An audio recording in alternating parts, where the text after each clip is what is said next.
So kau dah kakak, hari ini kita punya event special. Biasa kita tengok sikit EV, sikit-sikit kereta China. Tapi hari ini kita ada satu model JDM yang terpada legend, iaitu Mazda MX-5 aka Miata. So untuk model 2025 ni, dia ada update sikit dan kita tengok dia ada special 35th anniversary edition. Jom kita tengok apa yang special dengan roadster kecil molek ini.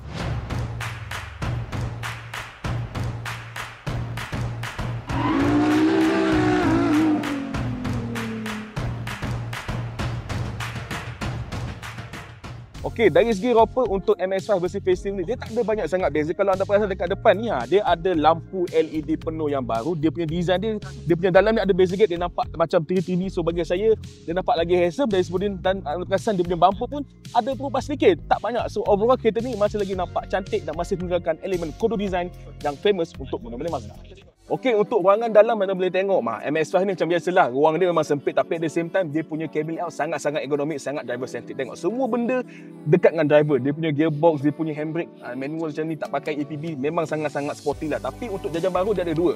Contoh yang pertama adalah ini, dia punya screen infotainment 88 inci. Sekarang ada Android Auto, Apple CarPlay, tapi Apple CarPlay aja ada wireless, Android Auto kena pakai kabel lagi. Dan juga baru dekat sini dia punya meter cluster design, still semi digital, still bukan fully digital, tapi dia punya design jarum-jarum dah tukar sikit. Bagi saya nampak lagi sukan lah dari sebelum. Tapi overall kereta Miata biasa Yop, takkan nak besar-besar, nak besar-besar pergi Malaysia Suzuki. Okey, untuk pasaran Malaysia MX-5 versi baru ni dia datang dalam versi RF saja. So maknanya dia ada hard top comfortable dan dia punya belakang bentuk fastback. So dia tak ada soft top macam makan-makan kat luar sana.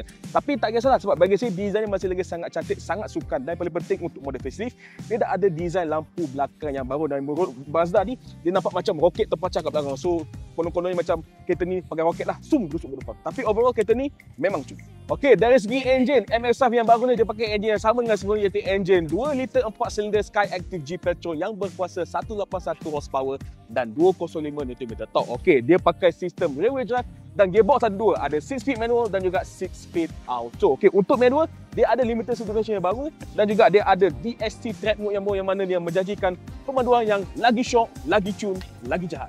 Kalau anda rasa Miata biasa macam tak special sangat, anda boleh ambil model ni sebab ini adalah MX-5 35 years anniversary version dan anda boleh tengok dia memang sangat-sangat special. Okey, first thing first, hanya ada 3,500 unit seluruh dunia dan Malaysia pun kita ada dapat satu tu, memang bersyukur sangat. Tapi yang paling dia punya design jadi sampai nampak dia ada color artisanal premium red, nampak macam color maroon, nampak sangat cantik.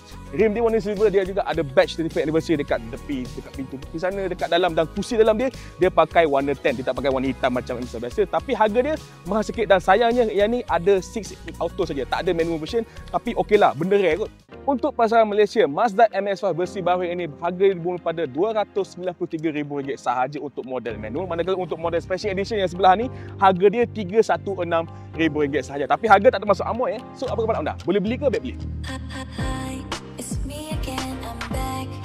Let's talk ASAP. Do you have the time?